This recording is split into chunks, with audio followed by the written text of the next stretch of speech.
Bismillahirrahmanirrahim. Alhamdulillahirabbil alamin. Allahumma sholli ala sayidina Muhammad wa ala ali sayidina Muhammad. Assalamualaikum warahmatullahi wabarakatuh. Halo teman-teman, apa kabar?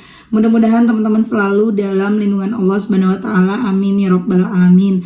Alhamdulillah, kali ini aku akan sharing lagi pengalaman sholawat dari teman-teman kita. Jangan lupa sebelumnya buat yang belum subscribe, di subscribe dulu biar aku makin semangat lagi bikin videonya. Teman-teman, kalau punya testimoni sholawat, langsung aja kirimkan testimoni teman-teman ke 0813 1543 0565. Nah, yang belum punya buku ini, jangan pernah lelah ada nikmati setiap sholawat. Ini udah ready, teman-teman. Kalau mau beli, bisa langsung hubungin admin ke 0812 9875 7860.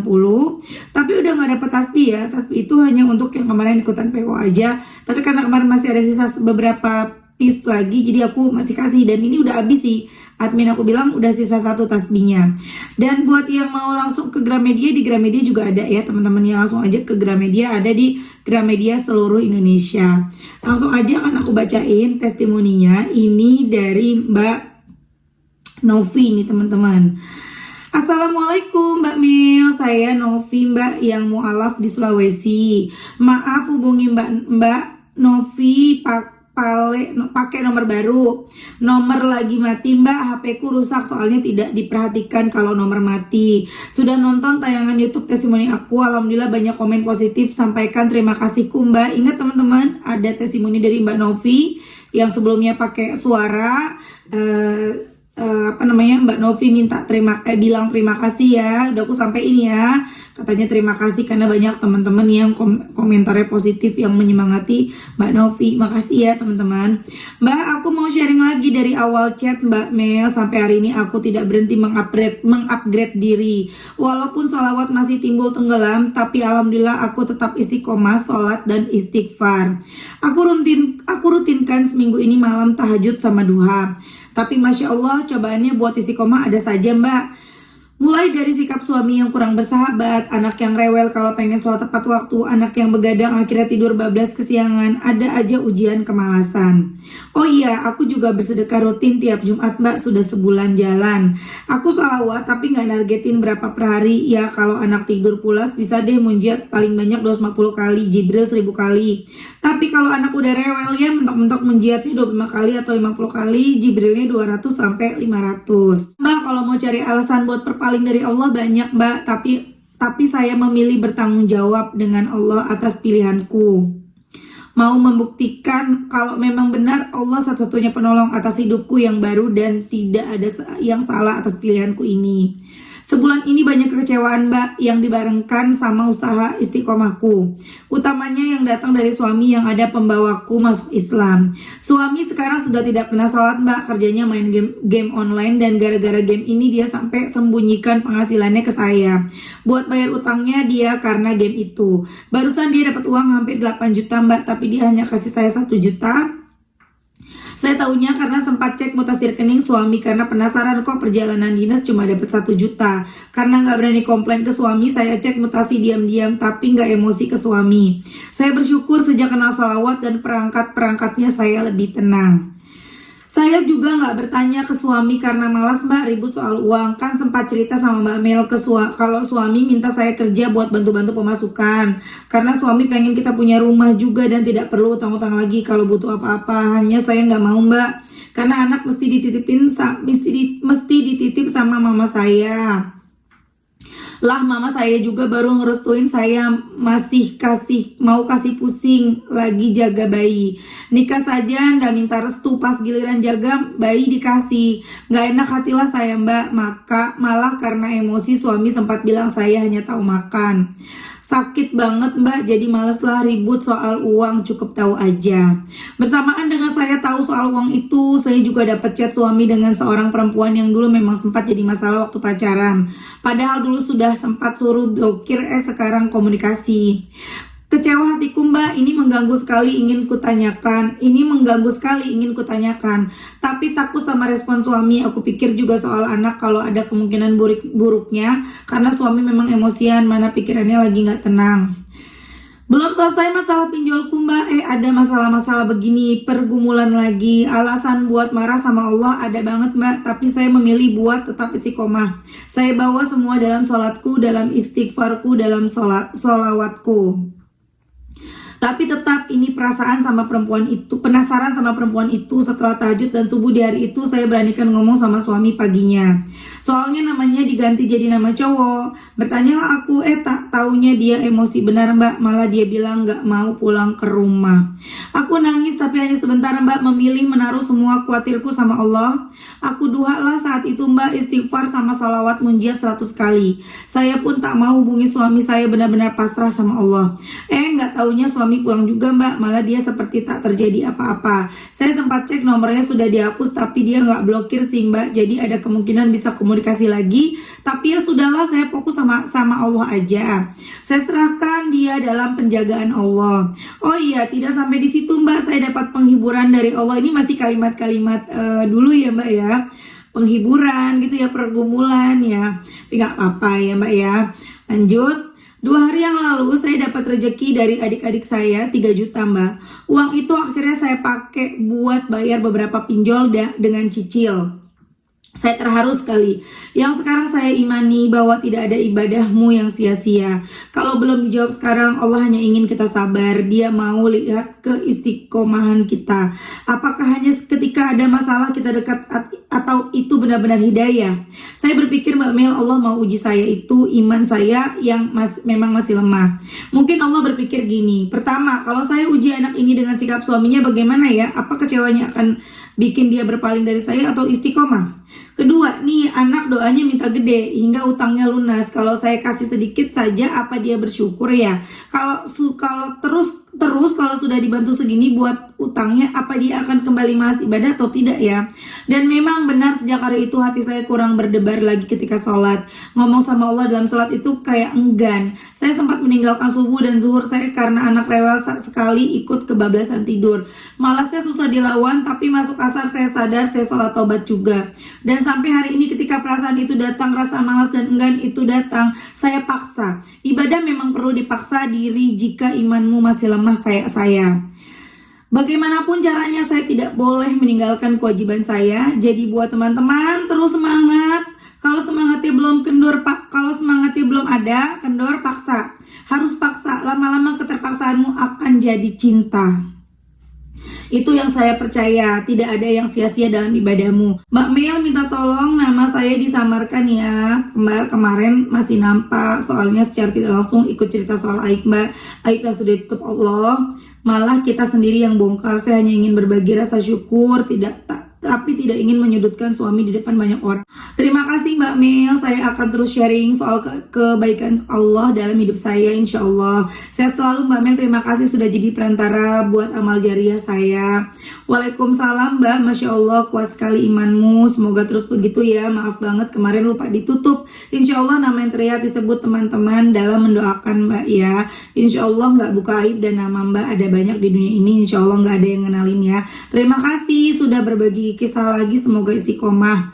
Terima kasih kembali Mbak Mel, jangan lelah buat konsisten, insya Allah nanti juga akan sama seperti Mbak Mel merasakan nikmat salawat yang tak pernah putus. Amin, amin ya robbal alamin. Masya Allah. Itu tadi testimoni dari Mbak Novi di Sulawesi. Maaf ya Mbak Novi ya, aku udah minta maaf, aku minta maaf lagi nih. Jadi memang testimoni yang pertama itu aku lupa tutup namanya.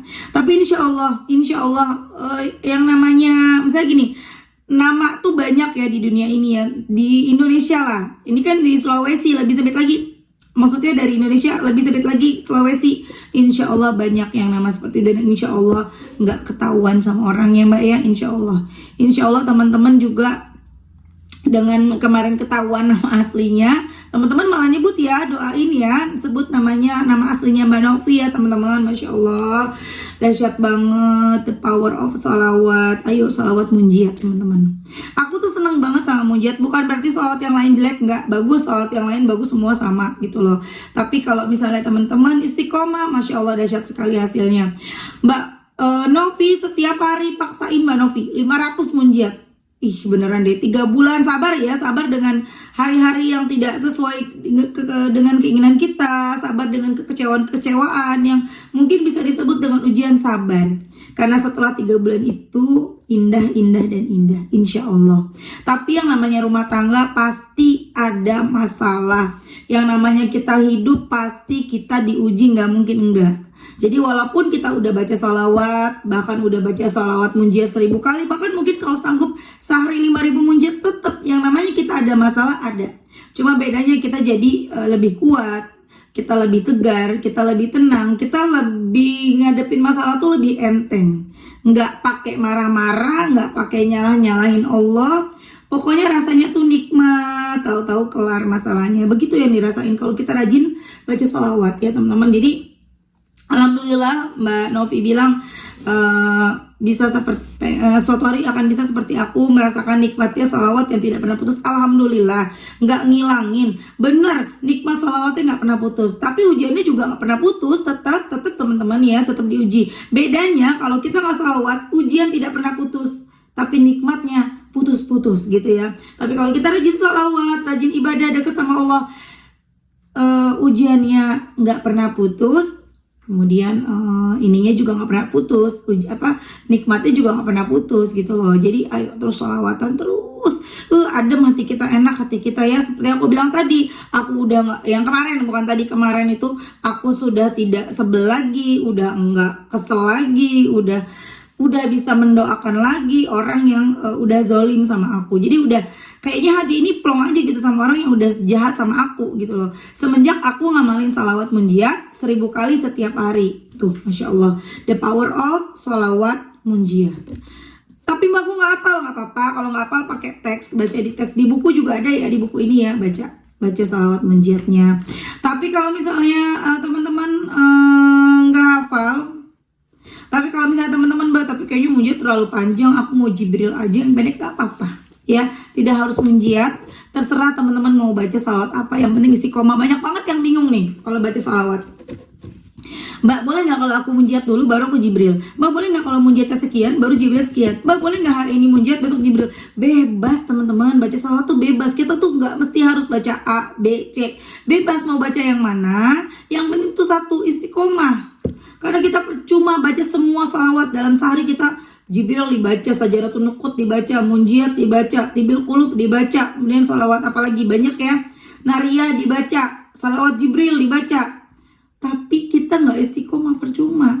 Daripada kita pusing-pusing kebanyakan baca ini baca satu tapi istiqomah tuh ya. Dan dahsyat banget memang kalau kita salawat itu, walaupun awalnya kita paksa baca salawat, awalnya kita bacanya nggak inget ke Nabi, pokoknya intinya kita baca aja, kita paksa diri dalam keadaan kita malas, kita paksa. Tapi dengan sendirinya kita akan cinta dengan Rasulullah, kita akan kangen dengan Rasulullah. Bahkan sampai kita tuh udah nggak salawatan karena dunia lagi, tapi salawatannya karena pengen ketemu Rasulullah tuh. Sampai segitunya kalau kita udah biasa bersalawat, kalau kita udah rajin bersalawat.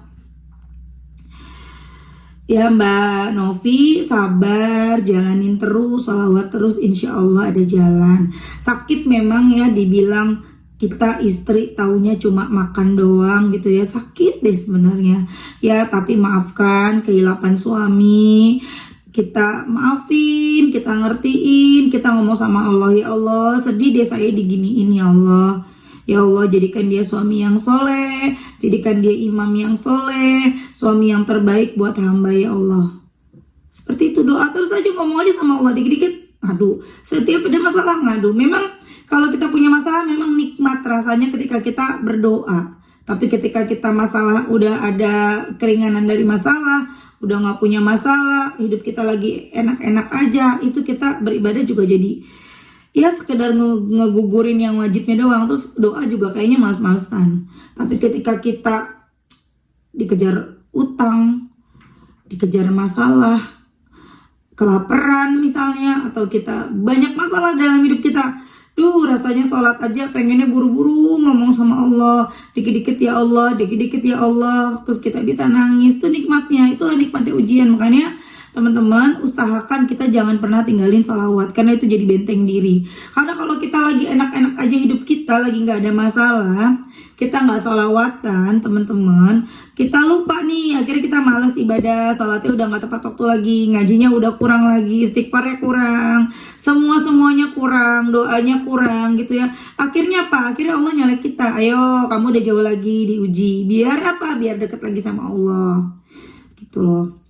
Tapi kalau kita tetap inget, kita tetap minimal kita tetap sholawatan, walaupun kita dalam keadaan yang udah bahagia, udah nggak punya masalah, kita tetap sholawatan, insya Allah kita nggak sampai jauh-jauh banget dari Allah gitu loh. Ketika kita malas sholat tapi kita tetap ingat sholat, dan kita nggak sampai males-males terus, karena kita punya benteng diri ya sholawat itu teman-teman. Jadi makanya bentengi diri kita dengan terus bersolawat. Mbak, Allah tahu yang terbaik, ini udah porsinya Mbak Novi nih. Allah uji Mbak Novi dari segi ekonomi, Allah uji Mbak Novi juga dengan sikap suami.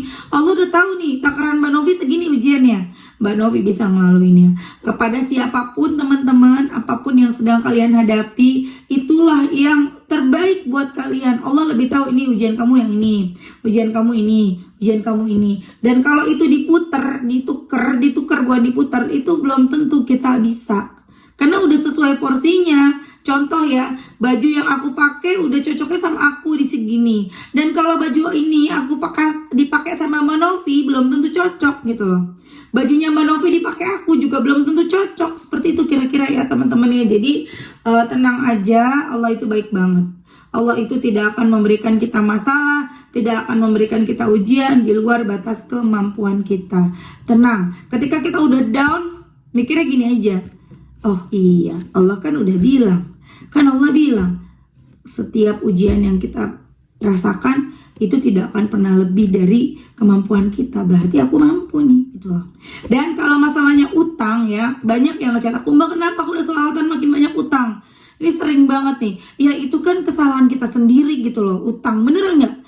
Bener nggak? Itu tuh salah kita sendiri loh, bener. Kita dikasih pilihan nih, kamu mau ngutang lagi atau enggak? Ketika kamu ngutang lagi ya itu salahmu gitu loh. Ya tapi kan gimana cara bayarnya kalau nggak ngutang lagi? Ya makanya kencengin ibadahnya, insya Allah ada jalannya. Jadi teman-teman, kita doakan semoga Mbak Novi, Allah mudahkan segala-galanya Mbak Novi ya. Terusin aja sholawatnya, insya Allah nanti ada jalan dari Allah. Entah Mbak Novi dapat pekerjaan yang terbaik, entah Mbak Novi dapat jalan usaha yang terbaik, entah juga Mbak Novi tiba-tiba suaminya berubah 100%, berubah jadi baik banget, rezekinya bertambah, barokah. Amin amin ya rabbal alamin. Oke teman-teman, terima kasih udah nonton, semoga bermanfaat dan jadi motivasi buat teman-teman. Assalamualaikum warahmatullahi wabarakatuh.